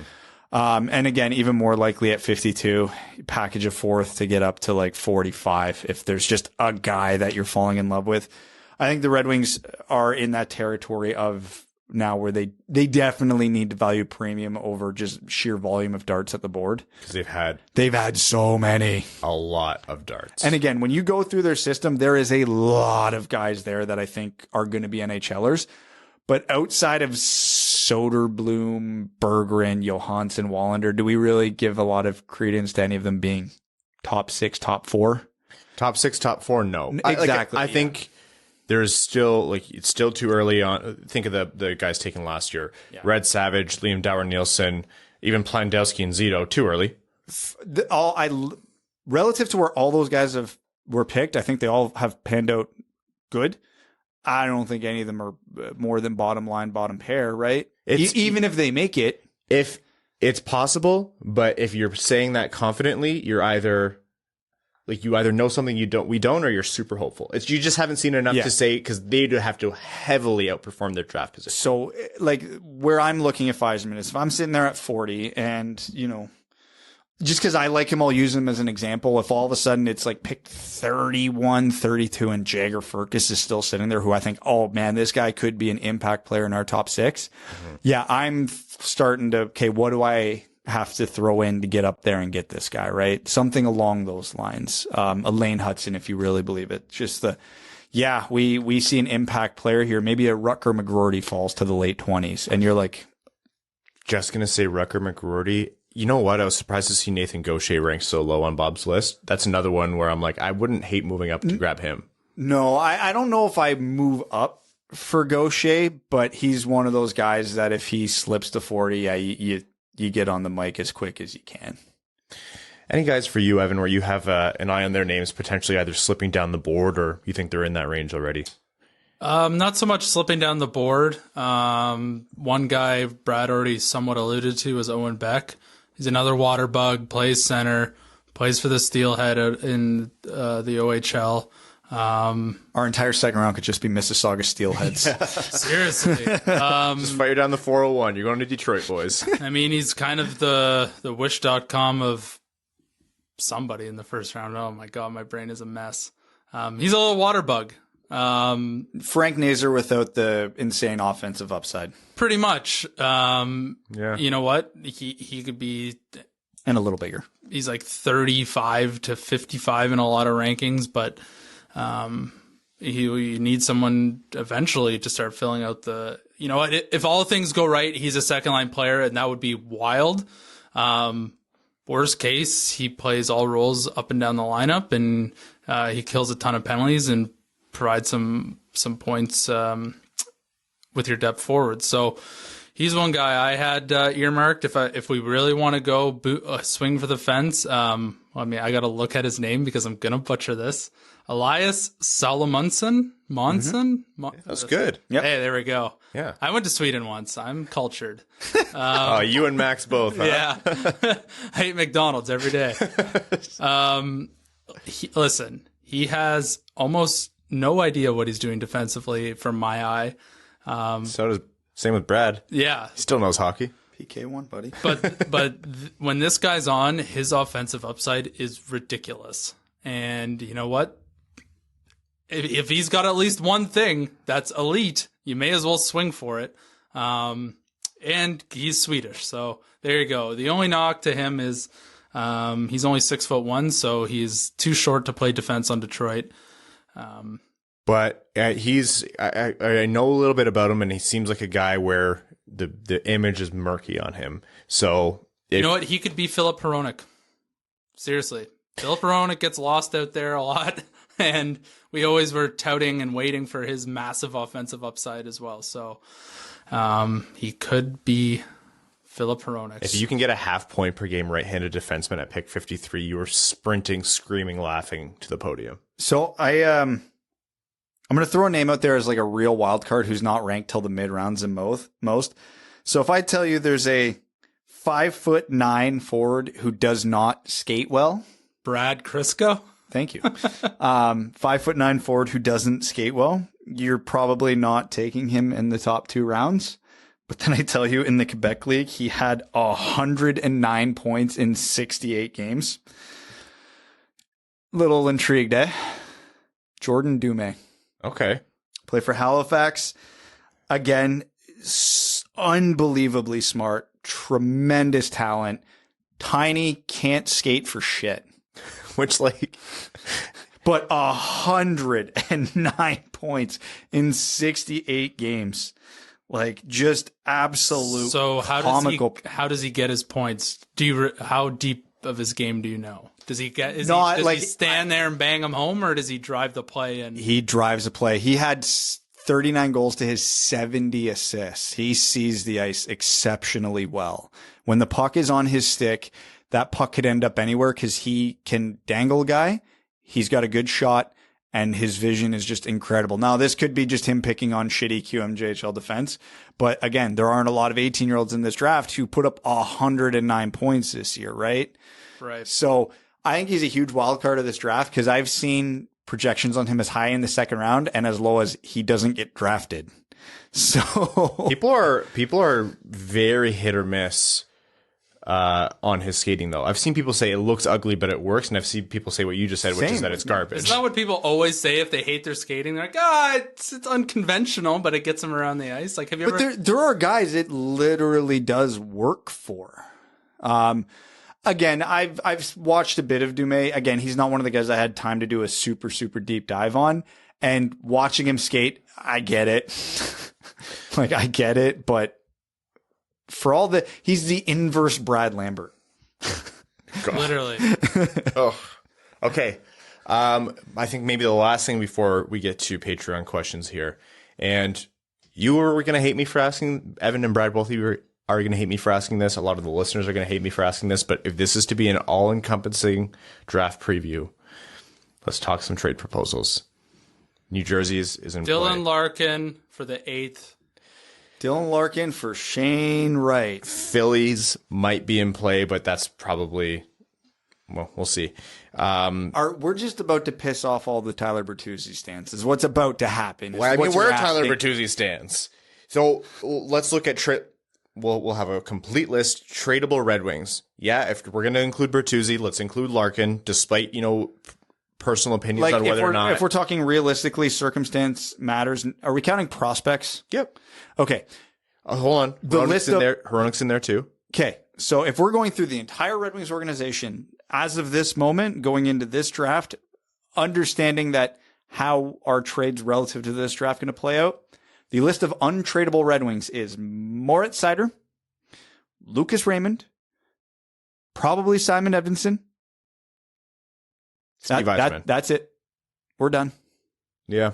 We're done. There's a lot of unlikelies, but I would say those are the 3 I can confidently say are not going to move. Now, there's a lot more guys that I can say even more confidently aren't going to move, but that's just because nobody will want them. Well, I would say outside of the 3 that you just named, the top of the list for the rest would be Dylan Larkin, because as an organization, you have no top 6 centerman outside of him. He's your captain, and you're probably, I don't want to speak to, he just had an agent change, so I don't want to speak to how much of a discount he's going to take, if at all. But the guy very clearly likes being in Detroit and wants to buy into a winning system. So by all rights, that's your best chance to lock down a top 6 center. 95% chance Dylan Larkin's not moving. So look at the scape of what might be available, what are some hypothetical trades you could see working, or do you think it is so far out of the realm of possibility it's not even worth talking about? So I'm going to say that I think in the top 10, it's probably not happening. Okay. As much as I like Tyler Bertuzzi, I don't think him as a centerpiece is going to be enough to get you New Jersey or Philly or Ottawa's pick. Because if he was, I would do it in a heartbeat. As much as I love Tyler Bertuzzi, he's got 1 year left. And he's in his mid to late 20s. The one that I think where it starts to get interesting, where I would, if teams are willing, and I wouldn't be opposed to use Hronek as the main piece to add on to pick 40 to get back into the first round if there's a guy there. That was immediately when you asked the question was I thought Hronek in one of the second round picks to bump up and grab somebody sitting there. I think for a lot of teams who need a right shot defenseman, because let's not forget that still is a premium, it only takes one team to still really believe in Filip Hronek to add on to pick 40, and all of a sudden you're back around pick 20. You're on the board again, looking at a Furcus, a McGroarty, an Isaac Howard, Matejchuk. I don't know, whatever your flavor is. That's probably where, if I'm the Red Wings taking a quote unquote big swing, understanding that a top 10 pick is a pipe dream, that's where I'm looking. You know what's funny is if you ask me between last year, what I knew then, and this year, what I knew now, pretend I had all the information about this draft this year a year ago, and you said, which is the draft where the Red Wings are more likely to move up, to trade to move up in the first round or move into the first round, I would have said this year. I would have said 22. Meanwhile, I mean, we know they did it for Cossa last year. And not to say it can't happen this year. To be fair, they used a first round pick to get up to Cossa. So they only went up, 8 spots? They used the first round pick to get a first round pick. Yeah, they essentially knew that their guy was there, and they thought, oh shit, Ken Holland and Edmonton's going to take him, and that's why they moved up to grab Cossa. But still, I would have said this year's more likely because, like, you just named 3 guys off the top of your head who I was like, yeah, I would move up for all of them. There's probably a dozen more. And I personally, and I should have said this earlier when we were talking about it, I'm not as concerned with the Russian factor because the Red Wings are further removed from being a competitive team. I think they can eat those years without the players because of their timeline. So, if a Miroshnichenko is really, really close to them, or a Danila Yurov is way further down than like 14 or 15, those are more names to the list. I think this first round is ripe with players who, they're not all top 10 talents. Not all these guys are going to turn out to be the 5 best players in the draft, but they're sure as hell to be way more likely to have more likely market inefficiencies, so to speak, outside of that top 10. The hottest take I might have for this draft probably has to do with not trading up for Miroshnichenko and Yurov, because I think there's a non-zero chance they just fall to the second round. Yeah, I agree. I think that at least on Miroshnichenko. Yurov, I have a harder time, but I don't think that's impossible either. No, yeah. I think the Fedotov thing specifically is going to scare a lot of teams, because there's already been scouts who have been quoted in some articles saying, we've been instructed by people well above us, don't even put them on your list. We are not drafting a Russian this year. So if that's a lot of teams in the 20s, they might just go all the way to the second round. Because again, I think that getting back to the point of the conversation though, is I think the Red Wings are going into the draft more likely primed to trade up in this draft than they were last year, not because of draft capital or need. I just think the seasons that a lot of their prospects had opens them up to taking more swings, taking more gambles. Again, I don't think we expected Johansson, Wallander, and Mazur to be as good as they were this year. No. I don't think we were expecting Hannes to bounce back. I don't think a lot of the things that played out this year were like, they were such positive developments that all of a sudden the Red Wings' future looks a little more certain, so they can gamble. I'm going to give you a crazy scenario. I know I said Ottawa likes Kasper. Let's say Kasper's gone. Ottawa's not in love with any of the players. It would take so much more than just Hronek, but a package for Ottawa's 7th overall pick. Are we including 8 or no? Not including 8. We're getting a second top 10 pick here? Yeah. Okay. Would Ottawa have an interest in a Filip Hronek type player based on what they want to do as a team and how they want to. On top of Tyler Bertuzzi? Yeah, I mean, you add Tyler Bertuzzi, you add maybe a 2023 first, you add whatever other premium prospects you think you have to do there. I am not giving up a 2023 first under any circumstance. Well, that's why I call it a crazy scenario. Yeah. I could see Ottawa as a team, though, who might, if you dangle Hronek in front of them, where you're like, hey, and they'd be like, half point per game right-handed defenseman, he'd work for us. If you're the Red Wings and you really love, let's say, Savoie and Kasper, like, well, we're not sure Savoie is a center. Screw it. Let's draft him a center with the next pick. Like, okay, that type of scenario. I think your best case scenario, and I wouldn't even call it likely, would be you're giving up Bertuzzi, Hronek, and 40. Yeah. I was going to say both second round picks. It's steep. It's a steep price. I would do it because I think the Red Wings need the premium pieces more than they need a depth defenseman. Again, Bertuzzi's contract situation could dramatically change my opinion on this because, again, if the Red Wings and Bertuzzi are close on an extension, that's reasonable.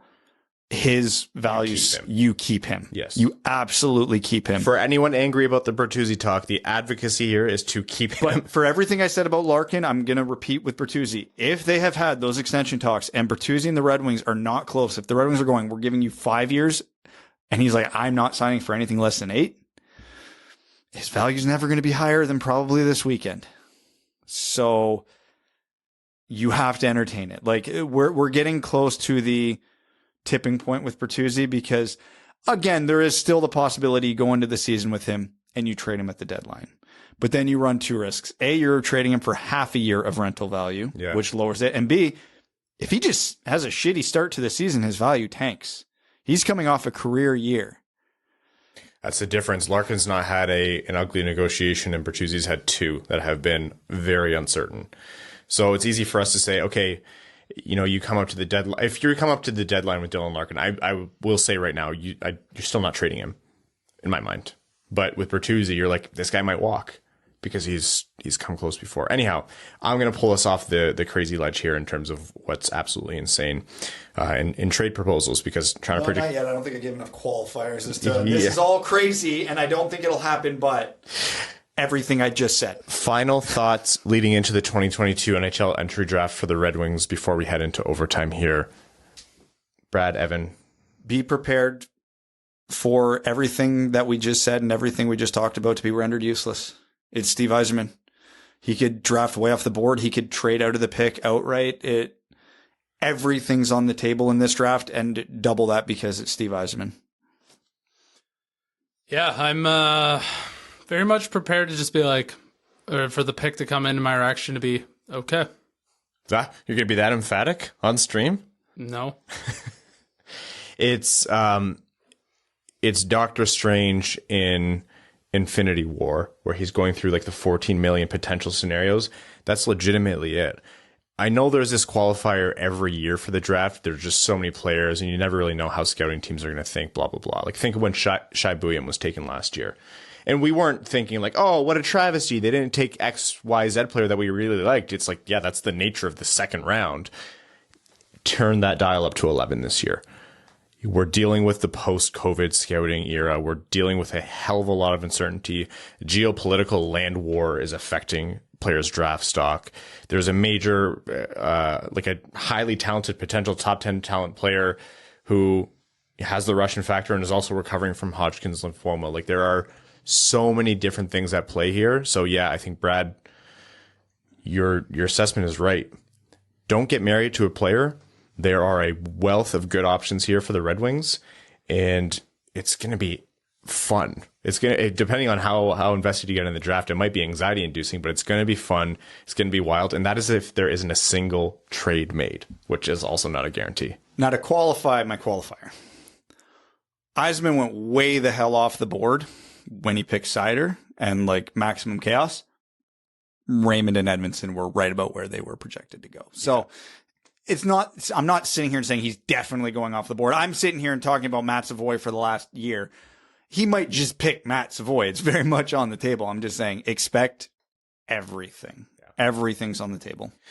Okay, folks, that is as much as is reasonable to cover in the 2022 NHL Draft Preview. There is going to be another episode planned pre-draft where if anything else changes, we get any other news, someone dares defy Steve Yzerman and leaks information. If we get any kind of information about what the Red Wings or the rest of the NHL is thinking, it'll come in that next episode. But for now, thank you for tuning in to the 2022 NHL Draft Preview. Let's jump into overtime, where our Patreon supporters can ask their questions and we will answer them. And patreon.com/wingedwheelpodcast if you want to join the Dub Club. They're the reason why we have spent, I don't think it's crazy to say, thousands of hours over the years going into draft prospect content, scouting analysis, interviews, things like that. So if you love the draft coverage, you have our Patreon supporters to thank you for that. So if you want to join patreon.com/wingedwheelpodcast, you're all incredible to us, and we can't tell you how much we appreciate it. Let's start with a question from Joe Valeno's Eyebrows. It says, "Good day, lads. Draft day is nearly here, and we finally have a coach who can take this young group forward. Here's a proposed scenario. It gets to pick number 8, and both Savoie and Jiricek are available. Who do you select from this duo, looking at this from either a position of need at center or best player available as a solid right-handed defenseman building from the back?" Well, lucky for me, both line up to Matt Savoie. I think I go Jiricek. Jiricek has been the guy I thought would be the most likely to drop out of the top, I'll say 7, since the Red Wings pick at 8. And I think he'd be an excellent addition to the Red Wings. The knee injury, I think is going to be enough to potentially move him out if something crazy happens.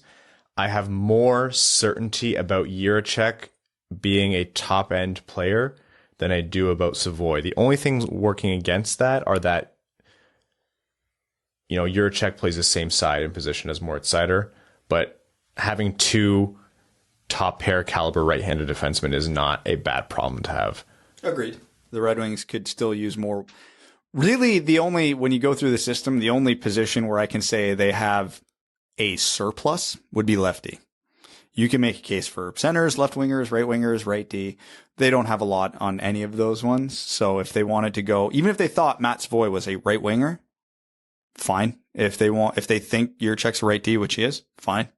Positional value there, I don't think matters a ton. I just think Savoie's a better player. Okay. Also, dark horse steal prediction in the draft, Vladimir Grudinin. Remember the name. Grudinin, yeah. I've seen him anywhere from late first round to like in the hundreds. I had to change my name too many times, and then the name gets truncated. It says McDonough Tampa, am I right? Grant mismatch, the great mismatch from Nash will lead Tampa back to the glory of Lord Stanley. Plus, there was some other guy in the mix, probably not important. Jokes aside, I'm surprised Tampa would deplete their D-core with moving McDonough before letting a forward or 2 go. Can we expect them to not dummy the Red Wings so badly next season? No, they're still going to be good. And this is why Tampa's smarter than everybody else and why they've been successful. Is Ryan McDonough a good defenseman? A very good defenseman? Yes, he is. Did he show slight signs of regression this year? He did. He's 33 with a high cap hit and 4 years left on his contract. You bail while you still can. And yeah, is it ideal losing a key defenseman? No, but they've got Sergachev who will step into his role. And now that will probably allow them to keep Palat potentially and a couple other players. I'd rather keep the guys who are younger and cheaper, even though McDonough's still really good, because will McDonough go off a cliff this year? No, maybe not, but maybe he will. The year after that, maybe. But every year it gets more and more likely, and the longer you wait, you just get stuck to dead weight. Babe Landeskog is the Stanley Cup champion, says, what team is most likely to surprise us at the draft?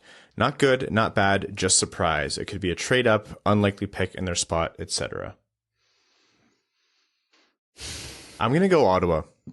New ownership. They have the excitement of a potential new arena coming. Who knows what the GM is either going to do in terms of saying to the new ownership, hey, let me keep my job, or he doesn't have the constraints of Eugene Melnyk over him anymore, and maybe he wants to move them into contention. I think Ottawa's ripe for that, and then another one is Arizona. Arizona is in a buck wild situation where they're going to play in essentially my backyard. They are hurting for money. They are going to have to prove beyond proof that they have a fan base that they can bring with them to this planned arena in Tempe, which still isn't guaranteed. They have to make sure that every one of those under 5,000 seats is sold out, and they have to put a show on the ice. So what are they going to do as well? I agree with you on both those things, but I don't think either of those things would be a surprise. I think I'm kind of expecting them to try to be active, both those teams, from a sense. And, even with Ottawa, they've said it publicly. Like, yeah, we'll trade 7 if it's up to it. The team that nobody's talking about that I think could get real wild at the draft, and there's been no reports that they're going to, but 3 first-round picks. This is a year they're expecting to flip the switch and, try to compete. Why is nobody talking about Buffalo? 3 first-round picks, and this team is expecting to, turn that switch this season. There's possibilities here. All right. Next question here is from Jeff White, who says, "Hello, I'm a pretty new patron. Jeff, thank you so much for your support. Welcome to the Dub Dub Club." Says, "I've been listening to your show. I found it ever since Wings for Breakfast ended. Winged Wheel podcast really has me excited about being excited about Red Wings hockey again. I've been a Wings fan since the late 80s, but didn't follow very closely over the last decade due to their decline in play and life just happened. You don't have to tell us. It's been part of the success of the Russian Five was the fact that they all grew up with a similar style of play. It changed how teams had to defend the Wings and especially that line. So my question is a player's familiarity with the system or style of play considered when drafting or in trading/free agency?" Not really. The way hockey is taught this year, from the minor hockey level to the junior level to the pro level, all these high level players are going to have gone through many different high level systems. So no matter what system an NHL team deploys, the odds are this player has played in a system at least somewhat similar to it at some point along the way. Because the guys like, Lucas Raymond and Simon Edmondson, who just came up through the Frölunda system all the way through, is pretty rare. That's not a thing that really happens in North America, and it doesn't happen in every European country. And even in the countries it does happen, a lot of players don't just end up in that one system the whole time through. So it helps, but I don't think it's a factor at all. Okay. Jiggly Pig says, "Which team currently has the worst future? Winnipeg, Philly, or Chicago?" I'm going to say in order: Philly, Winnipeg, Chicago. Based on how they're constructed or based on their mentality? Constructed because of outgoing players, potentially. I'm going off the board. San Jose. They are very old. Their prospect system is not good, and they are absolutely saddled by a lot of bad contracts. Which team currently has the best future? Detroit, Buffalo, LA. I want to say Detroit so bad, but it's LA right now. Especially if they go out and sign Philip Forsberg. Even if they don't, I mean, look at their system. Look at their team. They just made the playoffs. Turcotte hasn't come up yet. Byfield hasn't done anything yet. Arthur Kaliev. Kaliev had a pretty good season, but he's still young and got to think. They just got Kevin Fiala. Yeah. Byfield still needs some growing. Yeah. They bought him some time with Fiala, and especially if they add more. They would be have a promising future in the same category as Detroit. The only difference is LA just made the playoffs and still have a very similar prospect pool. Okay. We have time for about one more question here. I'm sorry we didn't take more, but just for the sake of keeping this listenable, we also have the Patreon exclusive overtime. We're recording right after this for all patrons. Ake first says, "Are there any late, potentially 5th to 7th round prospects that you're rooting for? I know there's only a slim chance to make it to the NHL from those rounds, but it's only about bias, love, or personal preference." I mean, there's nobody that I could say I'm actively rooting for that I have a vested interest in or I'm a fan of. Usually for me, that's the Kitchener Rangers guys, but their prospect pool for this NHL draft is pitiful. So there's nobody I'm following there. I don't know. If we're talking about a guy who's going to be drafted in that range that I want the Red Wings to take a flyer on, I'll reference back to him, Jordan Dumais. I was just going to say, I don't know that he's going to go late, but for a guy who's been shown to be that, how much does he weigh? Nothing, right? 160 something pounds. He's tiny. Guys like that often do go really low. Unless one GM really loves him and you're listed at one point at 150 or 160 pounds, you could fall, and that could be a potential 5th round pick there. Yeah, with the Red Wings having 3 4th-round picks, unless some other guys that I really like fall, that's probably where I'm going to start maybe start thinking about this guy just in case. All right, folks. 2022 NHL Draft live stream, the Winged Wheel Podcast live stream on YouTube. YouTube.com/Winged Wheel Podcast starts at 6 p.m. Eastern on Thursday, July 7th. Tune in for that. We hope you enjoyed this 2022 NHL Draft preview. There's one more episode coming with the final mock draft because we love being wrong on the record. So stay tuned for that as well as any other news. Thank you all so much for tuning in. The draft season, we're almost at the end, yet still right here at the beginning of the whole process. So it's going to be a fun week. We'd like to thank all of our listeners, everyone who's left us ratings on Apple Podcasts, Google Podcasts, Spotify, and everything. It helps so much.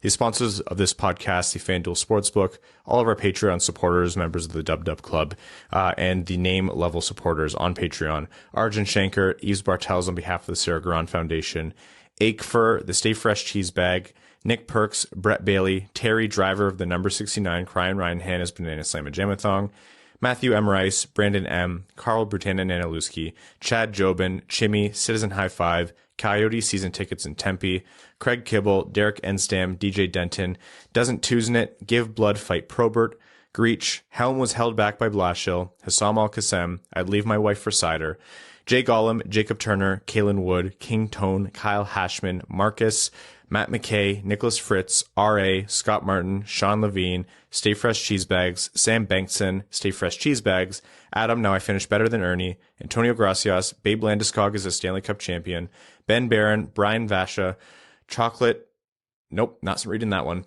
Connor Leighton, Dave W., Dungeon Master of Puppets, Evans Bankrupt Parking Garage, Evans Bingo Card, G-rated Snowblower Joke. Thank you, Reed, for adjusting.